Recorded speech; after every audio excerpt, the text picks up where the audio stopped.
جو آپ کا ہدف تھا وہ میرا ہدف ہے۔ مولا کے ہدف اور مولا کے مقصد کی حمایت اور ان کی ساتھ رہنے کی، مولا کے مقصد کے ساتھ رہنے کا اعلان کرنے کے لیے زائر زیارت کرنے کے لیے مولا کے حضور میں جاتا ہے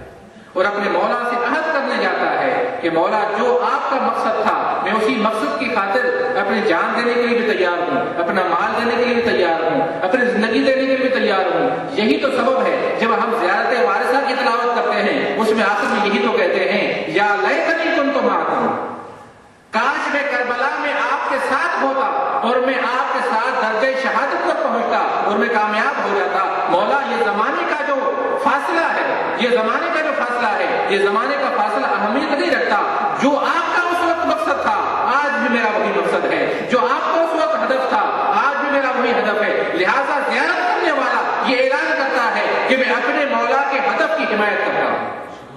میں اپنے مولا کے مقاصد کا اعلان کرتا ہوں کہ میرا بھی مقصد وہی ہے کہ جو میرے مولا کا تھا۔ ظاہر ہے کہ میں اس زمانے میں نہیں تھا لیکن اس زمانے میں ہوں، لیکن میرا مقصد وہی ہے جو میرے مولا کا ہے، اور اسی مقصد کا اعلان مولا کی زیارت میں کرتا ہے۔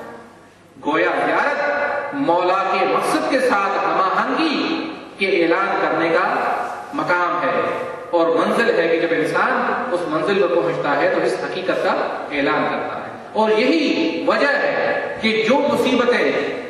اہل بیت علیہ السلام پر آئی ہیں ان مصیبتوں میں ہم بھی شریک ہیں، اس لیے کہ ہمارا مقصد ایک ہے، ہمارا ہدف وہی ہے کہ جو اہل بیت علیہ السلام کا مقصد ہے، اور ہر امام کا مقصد وہی ہے کہ جو دوسرے امام کا تھا۔ پیغمبر کے بعد جتنی بھی مصیبتیں اہل بیت علیہ السلام پر آئی ہیں وہ تمام مصیبتیں تمام ائمہ کے لیے ہیں، کسی ایک فرد پر نہیں ہے۔ یہ پیغمبر کی بھی مصیبت ہے، امام حسن کی مصیبتیں ہیں، امام سجاد کی مصیبتیں ہیں، امام باقر کی مصیبت، تمام ائمہ کی مصیبتیں ہیں۔ ہم ذکر تو ایک شخص سے کرتے ہیں لیکن حقیقت میں یہ ساری مصیبتیں تمام اہل بیت علیہ السلام کی ہیں، اور خصوصی طور پر جناب سیدہ فاطمہ زہرا سلام اللہ علیہا کی وہ ذات ہے کہ جو تمام مصیبتوں کا مرکز ہے۔ پیغمبر کی رحلت کے بعد جناب سیدہ وہ مظلومہ ہیں جن کے اوپر اتنی مصیبتیں آئیں، بعد میں بھی مصیبتیں آئیں ان کی شہادت کے بعد، لیکن ان کی زندگی میں بھی اتنی مصیبتیں آئیں کہ بی بی نے جملہ ارشاد فرمایا کہ صبت علی مصائب لو انہا صبت علی الایام سرنا لیالیا۔ اپنے بابا سے شکایت کرتے ہوئے بی بی نے یہ ارشاد فرمایا کہ بابا آپ کے جانے کے بعد زہرا کے اوپر اتنی مصیبتیں آ گئی، اگر یہ دنوں پہ آتی تو وہ راتوں میں بدل جاتے۔ تو بی بی اس جملے کے ذریعے سے اپنی مصیبت کی عظمت کو بیان کر رہی ہے۔ تو میں کہوں گا کہ بی بی پر مصیبتیں کیوں نہ آئے، جس کے دروازے پر آگ لے کر آئے اور اس دروازے کو بی بی کے پہلو پہ گرا دیا، اور بی بی کی زندگی میں ان کے شوہر پر اتنے مظالم ڈالے کہ بی بی نے ایک مرتبہ مولا سے سوال کیا کہ علی، پیغمبر کی بابا کی رحلت کے بعد مسلمانوں کا آپ کے ساتھ رویہ کیسا ہے؟ تو مولا نے ارشاد فرمایا اے فاطمہ اگر نہ پوچھو تو بہتر ہے، تم برداشت نہ کر سکوگی۔ عزادار و سیدہ نے پوچھا کہ علی بتاؤ کہ مسلمانوں کا رویہ کیسا ہے؟ تو مولا نے فرمایا جب پیغمبر زندہ تھے تو جب لوگوں کے درمیان سے گزرتا تھا تو لوگ بڑھ بڑھ کر مجھ علی کو سلام کرتے تھے، مجھ پر سبقت لینے کی کوشش کرتے تھے، لیکن پیغمبر کی رحلت کے بعد اب علی مسلمانوں کو سلام کرتا ہے، مسلمان علی کے سلام کا جواب دینے کے لیے تیار نہیں۔ یہ بہت عظیم مصیبتیں ہیں جو اہل بیت علیہ السلام پر نازل ہوئی ہیں، عزادار و سیدہ کی یہ مصیبتیں ہیں۔ بی بی نے اپنے زندگی کے اندر جو مصیبتیں برداشت کی ہیں ان مصیبتوں کا تذکرہ اگر انسان کرتا ہے تو انسان کا دل پھٹ جاتا ہے۔ تو وہ پیغمبر کی بیٹی جو اکیلی بیٹی تھی، اکیلی اولاد تھی، پیغمبر کی رحلت کے بعد مسلمانوں نے ایسا رویہ اختیار کیا کہ ان کو یہ رویہ اختیار کرنا نامناسب تھا۔ عزاداروں،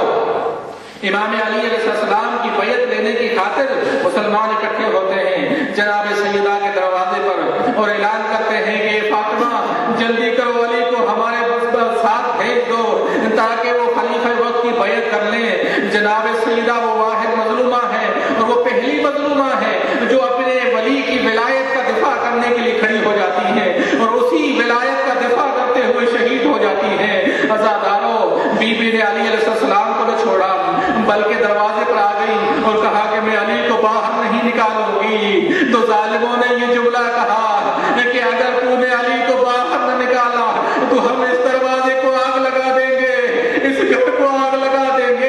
سیدہ نے یہ جملہ ارشاد فرمایا،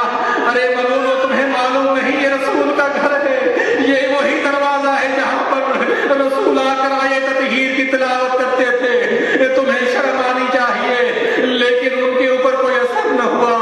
اس دروازے کو آگ لگا دی، اور آگ لگانے کے بعد اکتفا نہ کیا بلکہ اس دروازے کو اس طرح سے دھکا دیا کہ وہ دروازہ جلتا ہوا سیدہ کے پہلو پر گرتا ہے اور بی بی زخمی ہو جاتی ہے، اور اسی بیماری کے عالم میں جناب سیدہ کا آخری وقت آ جاتا ہے۔ ام سلمہ سے کہا، ام سلمہ اب میرا آخری وقت آ گیا،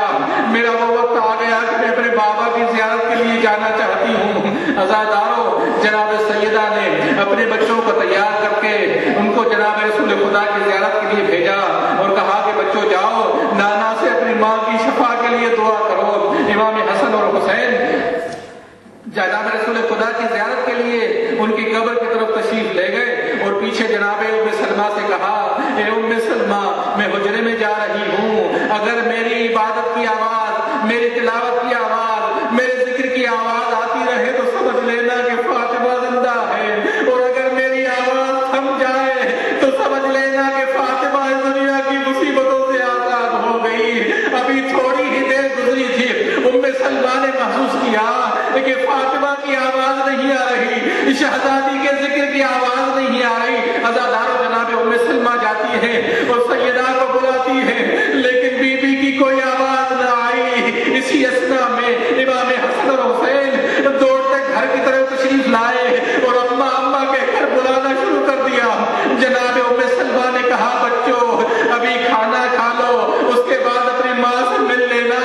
اس بچوں نے کہا کہ ام سلمہ ہم نے اپنی ماں کے بغیر کھانا نہیں کھایا، پہلے ہم اپنی ماں کو دیکھ لیں۔ عزادارو، وہ وقت آ گیا جو مصیبت کا وقت تھا۔ امام حسن اور حسین جناب سیدہ کی جسم اطہر کی طرف بڑھے اور اماں کے کر لپٹ جاتے ہیں اور اپنی ماں کو اٹھانے کی کوشش کرتے ہیں، لیکن فاطمہ کی تو روح پرواز کر چکی ہے۔ بچے سمجھ جاتے ہیں اور فوراً مسجد کی طرف دوڑتے ہیں اور اپنے بابا علی کی طرف لپکتے ہیں، بابا اماں فاطمہ ہمیں یتیم کر کے چلی گئی۔ عزادارو، اس وقت آپ تصور کریں کہ علی کی ایک ہی واحد حمایت کرنے والی ذات تھی، وہ بھی فاطمہ تھی۔ جب علی نے سنا کہ فاطمہ مجھے چھوڑ کے چلی گئی، عزادارو یہ ملتا ہے کہ علی بے ہوش ہو جاتے ہیں۔ مسلمانوں نے پانی چھڑکا، مولا کے ہوش، مولا کو ہوش آیا، مولا فاطمہ فاطمہ کہہ کر گھر کی طرف روانہ ہوئے۔ اپنی زوجہ کے سرہانے آئے اور کہا ہوگا، اے فاطمہ